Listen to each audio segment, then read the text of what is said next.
Hello friends, स्वागत है आपका इजी एग्जाम सीरीज में। यह ला टोर्स मीन्स अपकृत्य विधि का लास्ट वीडियो है। इसको हम रिवीजन वीडियो भी कहेंगे क्योंकि इस वीडियो में हम पाँचों यूनिट की आपको रिवीजन करवाएंगे। आपका जो जो टॉपिक है उसको बताएंगे। ठीक है, हम वीडियो स्टार्ट करते हैं। स्टार्ट करने से पहले आपसे एक रिक्वेस्ट है कि आप यह वीडियो जो है लाइक कमेंट शेयर कीजिएगा और अपने यूनिट 1 आपकी जो है अपकृति का उपचार मीन्स परिभाषा और सिद्धांत पर आधारित है। तो इसके पॉइंट्स आपके जो मेन हैं वो यहाँ पे नोट डाउन है। पहला पॉइंट आपका यह है, उपचार विहीन अधिकार अर्थहीन है। मीन्स जहाँ पे उपचार नहीं होता वहाँ पे अधिकार का कोई मतलब नहीं होता है। पॉइंट नंबर 2, विधि में अधिकार है उसका संरक्षण भी मतलब किया जाता है विधि में। तो इसका क्या मतलब है, जैसे आपके पास जो विधि है, जो नियम कानून है, उसमें आपके जो अधिकार हैं, ठीक है, जो अधिकार होंगे उनका जो है कोई संरक्षण भी करता होगा। ठीक है, जैसे आपके जो है संविधान में मूल कर्तव्य आपके दिए गए हैं, ये आपके मूल कर्तव्य जो है और मूल अधिकार वगैरह जो हैं ये आपके जो है संविधान में दिया गया है। ठीक है, तो इसको केवल दिया ही नहीं गया है, इसकी रक्षा भी की गई है। रक्षा किसके द्वारा की गई है? कोर्ट के द्वारा, सुप्रीम कोर्ट और जो है हाई कोर्ट के द्वारा इनकी रक्षा की गई। इसी तरह इसमें बोला गया है विधि में अधिकार है उनका संरक्षण भी किया जाता है। अगला आपका पॉइंट है, इसका कहने का मतलब यहाँ पे ये होगा जहाँ अधिकार है वहाँ उपचार है। ठीक है, अगला आपका पॉइंट, जहाँ अधिकार का हनन या उल्लंघन होता है तब सिविल कोर्ट या दंडिक कोर्ट में जाया जाता है। ठीक है, अगला आपका पॉइंट, फिनवेल्ड का कहना है कि अपकृति कोई साखान या सार्वभौम अथवा संतोषप्रद परिभाषा दिया जाना कठिन है। ठीक है, रतनलाल धीरज भी यही सेम परिभाषा कहते हैं। तो यहाँ पर निष्कर्ष ये निकलता है, आज तक कोई सार्वभौम परिभाषा नहीं दी जा सकी। अपकृत्य एक सिविल बोध है, यह संविदा भंग, न्याय भंग एवं सामायिक दायित्वों से भिन्न है। इसका उद्भव जो है पूर्ण निश्चित कर्तव्य भंग से होता है। विधिक कर्तव्य एवं दायित्व संबंधी व्यक्तियों के प्रति होते हैं। और आप जो अगला पॉइंट इसका उपचार अधिनिर्धारित क्षतिपूर्ति के लिए वाद लाना होता है।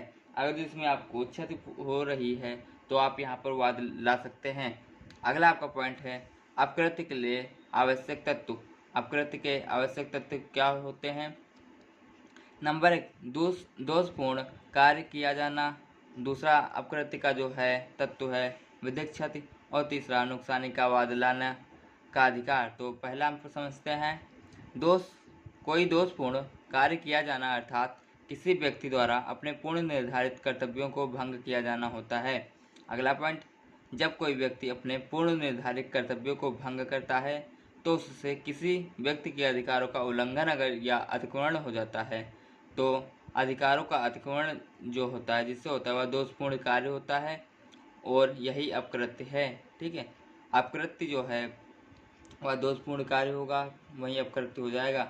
अगला आपका पॉइंट है विधिक क्षति। विधिक क्षति क्या होगी?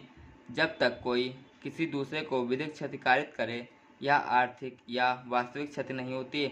मीन्स आपको कानूनी रूप से क्षति हो जा सकती है, यह जो है कानूनी रूप से क्षति आपको आर्थिक या वास्तविक नहीं होगी। अगला पॉइंट, नुकसानी का वाद लाने का अधिकार है। यहाँ जहाँ अधिकार है वहाँ उपचार पर आधारित है।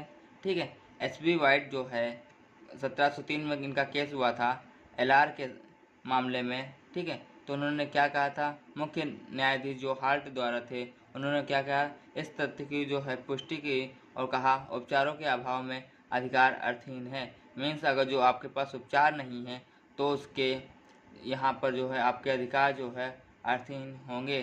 ठीक है, अगला आपका पॉइंट जो यहाँ पे मोस्ट क्वेश्चन जो बन रहे हैं आपके क्वेश्चन यह है, अपकृत्य की परिभाषा परिसीमा अधिनियम 1963 में आया। इसको धारा 2 के अड़ा में परिभाषित किया गया और यह शब्द फ्रेंच से बना है। ठीक है, अगला, अपकृत्य का अर्थ एक घुमावदार आचरण है जो टालटम शब्द का व्युत्पन्न है। अगला पॉइंट, कर्तव्य संपूर्ण विश्व के प्रति अपकृत्य उल्लंघन सर्वबंधी अधिकार का कहते हैं। मीन्स कर्तव्य जो है संपूर्ण विश्व के प्रति होता है, अपकृत्य उल्लंघन जब होगा तो श्रवबंधी अधिकार होगा। ठीक है, श्रवबंधी अधिकार का होगा। अगला पॉइंट, अपकृत्य कानून के अंतर्गत क्षतियाँ अप्रतिनिर्धारित होती हैं, मेन पूर्व निर्धारित नहीं होती हैं। ठीक है, अगला पॉइंट, कबूतर छेद सिद्धांत जो है यह सलमांड ने दिया था। अगला पॉइंट, आचरण के मामले में दंडात्मक सजा नहीं दी जा सकती है। अगला आपका पॉइंट, इनइंडो ऐसे शब्द हैं जो निर्दोष प्रवृत्ति के होते हैं लेकिन एक गुप्त मानहानिकारक है अर्थ है। ठीक है, अगला आपका पॉइंट, बेटी शब्द का कानूनी अर्थ किसी अन्य व्यक्ति की इरादा हड़ताली होता है। ठीक है, अगला आपका पॉइंट, नो फॉल्ट लाइबिलिटी का अर्थ यह है कि बिना किसी लापरवाही या गलती के भी पूर्ण दायित्व जो है टोर्स का जो पूर्ण दायित्व उसके होते हैं उस पर निर्भर करता है। ऑप्शन जो आपका अगला पॉइंट है, टोर्स की अवधारणा पर आधारित अधिकार होता है। मीन्स नो फॉल्ट लाइबिलिटी का अर्थ यह है बिना किसी लापरवाही या गलती के भी पूर्ण दायित्व टोर्स की अवधारणा पर आधारित होते हैं। ठीक है, आपका अगला जो पॉइंट है वह यूनिट 2 यह है। यूनिट 3 आपकी हमला, संप्रभाय एवं मिथ्या कारावास। ठीक है, यहाँ पे आपका जो समझने योग्य है पॉइंट, एक अत्याचार एक गलत कार्य या अधिकार का उल्लंघन है। बी, एक टोटका आपराधिक गलत से है, गलत कार्य से है, आपराधिक गलत राज्य द्वारा दंडनीय होता है। ठीक है, अपराध भारत में टोर्ट्स का कानून यूके से अपनाया गया था। टोर्ट शब्द लेटिन शब्द के टार्टम से बना है जिसका अर्थ कुटिल या मुंड है। ठीक है, अपकृत्य के 4 तत्व होते हैं। पहला तत्व कर्तव्य, दूसरा कर्तव्य का उल्लंघन, तीसरा करणी संबंध और चौथा चोट। ठीक है, टोर्ट्स के प्रकार जो है 3 प्रकार के होता है, जानबूझकर टोर्ट्स, लापरवाही का टोर्ट्स और सख्त देयता टोर्ट्स। ठीक है, वास्तविक हमला आपका क्या होता है, हमला और बैटरी दोनों जानबूझकर की जाने वाली यातना के प्रकार हैं।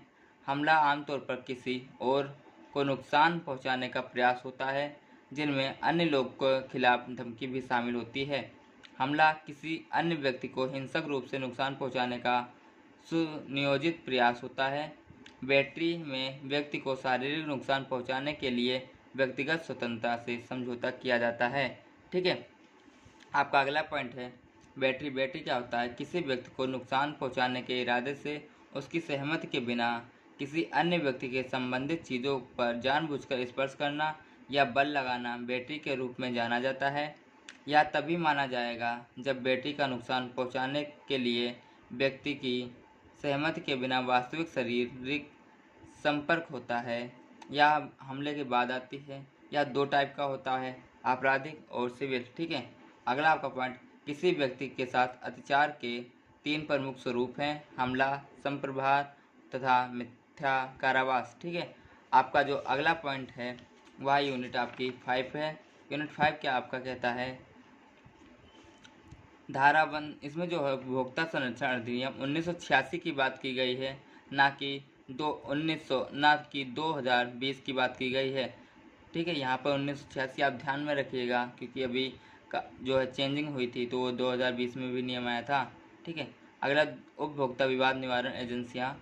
धारा 1 क्या कहता है, इसमें संक्षिप्त नाम विस्तार लागू होना, यह समस्त भारत में ऐसा बताया गया है धारा 1 में। धारा 2 में जो है परिभाषाएं दी गई हैं, जैसे कुछ पॉइंट्स यहाँ पे नोट डाउन है। समुचित प्रयोगशाला से अभिप्राय क्या है, केंद्रीय सरकार अथवा राज्य सरकार से मान्यता प्राप्त प्रयोगशाला। ठीक है, शाखा कार्यालय का तात्पर्य विपरीत पक्ष द्वारा शाखा के रूप में वर्णित संस्थान से है।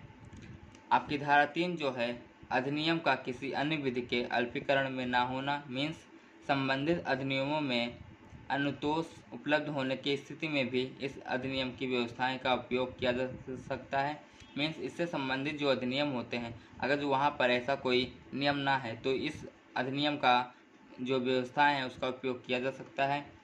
धारा 4 क्या कहती है, अधिनियम उपभोक्ता परिषद का गठन इसमें किया जाएगा, इसमें सरकारी व गैर सरकारी लोग भी शामिल होंगे। ठीक है, अगला आपका पॉइंट जो होगा धारा 5, केंद्रीय परिषद की प्रक्रिया, वर्ष में कम से कम 1 बार बैठक, अध्यक्ष के विवेकानुसार। ठीक है, धारा 6 आपका केंद्रीय परिषद के उद्देश्य जीवन व संपत्ति को हानि पहुंचाने वाले पदार्थ एवं सेवाओं से संबंधित अधिकारों के प्रति सुरक्षा।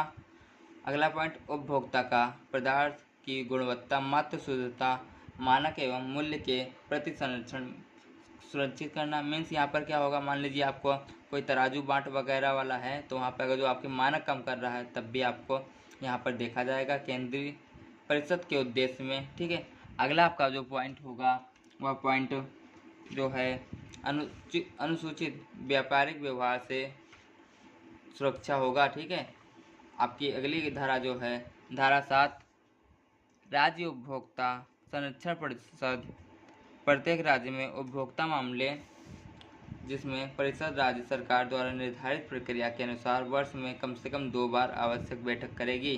ठीक है, अगला पॉइंट धारा 8, राज्य परिषद के उद्देश्य, इसमें क्या कह रहा है और धारा 8I क्या कह रहा है, प्रत्येक जनपद में जिला कलेक्टर की अध्यक्षता में परिषद का गठन राज्य सरकार द्वारा किया जाएगा जिसमें सरकारी व गैर सरकारी सदस्य होंगे। धारा 8(2) क्या कहता है, जिला उपभोक्ता परिषद के उद्देश्य केंद्रीय एवं राज्य परिषद की भांति जनपद की सीमा क्षेत्र में उपभोक्ताओं के हितों की संरक्षण इस परिषद द्वारा सुनिश्चित किया जाएगा। ठीक है, अगला आपका जो पॉइंट है जिला उपभोक्ता फोरम का गठन। धारा 10, जिला फोरम का स्वरूप प्रत्येक जनपद में जिला जज की योग्यता रखने वाले व्यक्ति की अध्यक्षता में जिला फोरम का गठन किया जाएगा जिसमें 2 सदस्य और 1 महिला सदस्य होना जरूरी है। अगला आपका पॉइंट धारा 11, जिला फोरम की अधिकारिता। धारा 12 आपकी जो है शिकायत दर्ज कराने का प्रकृति, वकील की ज़रूरत नहीं होगी, 21 दिन में आदेश पारित किए जाएंगे, कोई भी शिकायत बिना शिकायतकर्ता को जो है अस्वीकृत नहीं करेगी। ठीक है, धारा 13 क्या कहता है, शिकायत दर्ज होने के उपरांत की प्रक्रिया। धारा 14, जिला फोरम के निर्णय के स्वरूप एवं विवरण की व्याख्या। ठीक है, यहाँ पर ऐसे धाराएं दी गई हैं, आपको यहाँ पे पेज हम एडिट कर दिए हैं, आप यहाँ पे जो है स्क्रीन रोक कर आप पढ़ लीजिएगा। ठीक है, अगला यहाँ पर यूनिट आपकी 5 समाप्त होती है। हम अब कुछ पॉइंट आपको बताने वाले हैं। ठीक है, वो आप देखिएगा। बिना क्षति के हानि क्या होता है, यह एक लैटिन सिद्धांत है। लैटिन सिद्धांत में वादी को बिना विधिक हानि पहुंचाए क्षति पहुंचाना क्या होगा, बिना क्षति के हानि होगा। ये पॉइंट्स आप जरूर देखिएगा, ये एग्जाम में कल आने वाले ही हैं। ठीक है, अगला आपका पॉइंट बिना हानि के बिना क्षति, इंजूरिया साइन डेमनम। ठीक है, क्या होता है, बिना हानि अथवा क्षति के व्यक्तिगत विधिक अधिकारों का उल्लंघन। ठीक है, इसका मीन्स ये होता है, अभी आपको ये हम आगे समझाएंगे ये क्या क्या होते हैं। ठीक है, क्वालिटी नॉन फिट इंजूरिया क्या होता है, ऐच्छिक कार्य दुष्कृति नहीं होता, मीन्स अपकृत्य पर आधारित किसी कार्रवाई में एक बचाव। ठीक है, अगला आपका पॉइंट, इसके मीन आप समझ लीजिएगा, आपके एग्जाम में जरूर आएंगे। साइंटी नॉन फिट इंजूरिया क्या होता है, केवल जानकारी का अर्थ, जोखिम लेने की सहमति नहीं होता। अगला पॉइंट, दमन साइन इंजूरिया का अर्थ बिना चोट के नुकसान। और उसके अगला पॉइंट इंजूरिया साइन डानो का अर्थ जो है बिना क्षति के चोट होता है। ठीक है, यहाँ पर आपके 2 मेन पॉइंट हैं, यातना में दिया गया मुआवजा अनलिमिटेड डैमेज का होता है, और पॉइंट 2, यातना के कानून का प्राथमिक कार्य दावेदार को मुआवजा दिलाना होता है। ठीक है, अगला आपका पॉइंट सामंड क्या कहे थे, अपकृत्य का कोई कानून नहीं होता लेकिन अपकृत्यों के कानून होता है, ऐसा जो है सामंड ने कहा था। अगला आपका विनफील्ड ने क्या कहा था, अपकृत्य दायित्व प्राथमिक तौर पर विधि द्वारा निर्धारित कर्तव्य भंग से उत्पन्न होता है या कर्तव्य सामान्यतः व्यक्ति के प्रति होता है, इसके भंग का निवारण अनिर्धारित होता है, क्षतियों के लिए एक कार्य द्वारा किया जा सकता है। ठीक है, ऐसी परिभाषा जो है विनफील्ड ने दिया था। ऑस्टिन क्या कह रहे हैं, ऑस्टिन जो है पिजन होल सिद्धांत के प्रतिपादक हैं, और सेलमॉन्ड ने यातना प्रतिपादित किया था, सेलमॉन्ड ने यातना को प्रतिपादित किया था। यहाँ पर आपके कुछ वाद हैं। कस्तूरीलाल बनाम यूपी राज्य, इसमें क्या हुआ था, राज्य के प्रतिनिधिक दायित्व से यह संबंधित है।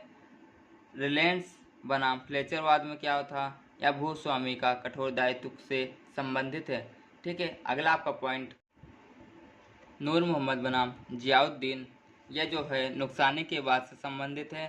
सुबा सिंह बनाम दरविंदर कौर, यह भी नुकसानी के बाद से संबंधित है।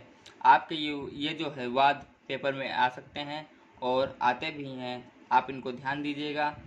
अपकृत्य एवं संविदा दोनों भंग में अंतर होता है। अपकृत्य क्या होता है? अपकृत्य यह होता है या पूर्ण निर्धारित नियम को तोड़ना अपकृत्य में आएगा, और संविदा में क्या होगा? किसी करार को तोड़ देना, वह संविदा में आएगा। ठीक है।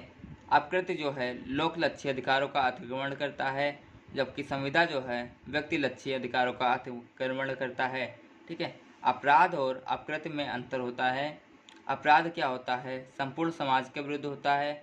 अपकृत्य जो है व्यक्तिगत दोष होता है, इसमें हानि या क्षति भी हो सकती है, इसमें वाद लाया जा सकता है और सिविल दोष भी होता है। और अपराध में क्या होगा? कार्रवाई राज्य द्वारा होगी या दंडनीय जो है कृत्य होता है। मैक्सिम्स ऑफ लॉ ऑफ टोर्ट्स, अपकृत्य विधिक उक्तियाँ क्या होती हैं? इसमें दो उक्तियाँ हैं, बिना हानि के क्षति, बिना क्षति के हानि। ठीक है। तो आपका जो है यह जो है इसके विपरीत होता है। बिना हानि के क्षति जो है बिना क्षति के हानि के बिल्कुल विपरीत होता है। तो इस वाले पॉइंट्स के बिल्कुल सेम विपरीत यही हो जाएगा। अपकृत्य का आधार वाद योग्य होता है, इसमें वाद योग्य नहीं होएगा। जिस व्यक्ति को विधिक अधिकारों का उल्लंघन होता है वह उस व्यक्ति के विरुद्ध नुकसानी वाद प्रस्तुत कर सकता है, इसमें प्रस्तुत नहीं होगा। अगला आपका पॉइंट, ये जो है 3 टाइप के होंगे, 3 शब्दों से मिलकर बने हैं, इंजूरिया, साइनो, एन्नम। ठीक है। तो यह जो है इंजूरिया का मतलब विधिक अधिकारों का उल्लंघन, साइनो का मतलब जो है अधिध्विना, और यहाँ पे एन्नम का मतलब हानि होता है। ठीक है। यहाँ पे 2 केस आपके दिए गए हैं जिसमें बिना हानि के क्षति का केस था। नंबर 1 केस है SB बनाम वाइट केस, और नंबर 2 अगला आपका जो पॉइंट है, भारत में 1726 में अपकृत्य का जो है उद्भव हुआ था। ठीक है। और RP शर्मा ऑफ राजस्थान, शिशिर रंजन बनाम स्टेट ऑफ त्रिपुरा, श्रीमती भोली देवी बनाम जम्मू एंड कश्मीर, MP मानवाधिकार आयोग बनाम स्टेट ऑफ मध्य प्रदेश। तो ये जो है सारे केस चिकित्सीय लापरवाही से संबंधित हैं, आप इनको देख लीजिएगा, एग्जाम में आएंगे। मंगीलाल बनाम माणकचंद और SNM अब्दी बनाम प्रफुल्ल जो है यह मानहानि प्रकाशन से संबंधित केस है।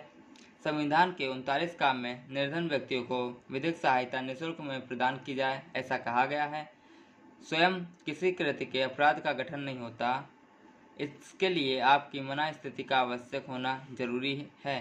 ठीक है। Acts non फेकिसिड रियम निसी main Syria. ठीक है।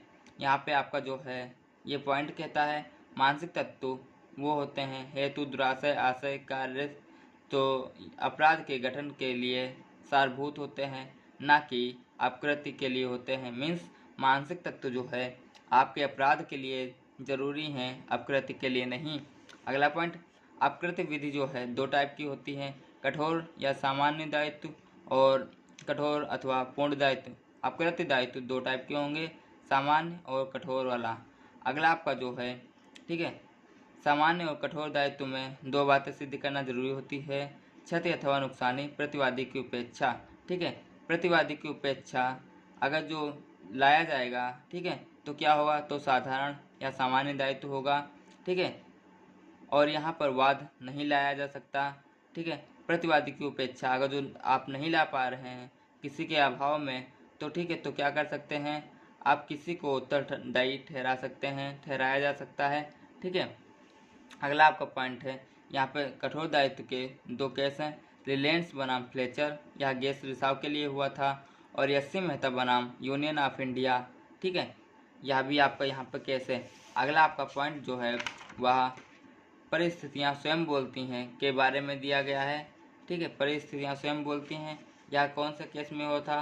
बायरन बनाम बोडल में हुआ था, पुष्पाबाई पुरुषोत्तम ओडेसी बनाम रणजीत जिनिंग के बाद में हुआ था, Bihar state road transport corporation बनाम मंजू के बाद में भी यही हुआ था। परिस्थितियाँ स्वयं बोलती हैं। ठीक है। आज की जो है यूनिटों में बस इतने ही आपको समझाना है, क्योंकि यह वाला पेपर फैमिलियर पेपर नहीं है, मीन्स यह जो है इसमें पता नहीं कि एग्ज़ाम में क्या आ सकता है, तो आप जो है ज़्यादा से ज़्यादा जो है अपने MCQ क्वेश्चनों को जो है ध्यान दीजिएगा और उन्हीं को पढ़िएगा। और ठीक है, आपके एग्ज़ाम के लिए best of luck. Thank you. आपको वीडियो पसंद आया तो लाइक शेयर कमेंट करके अपने दोस्तों को बुलाइएगा।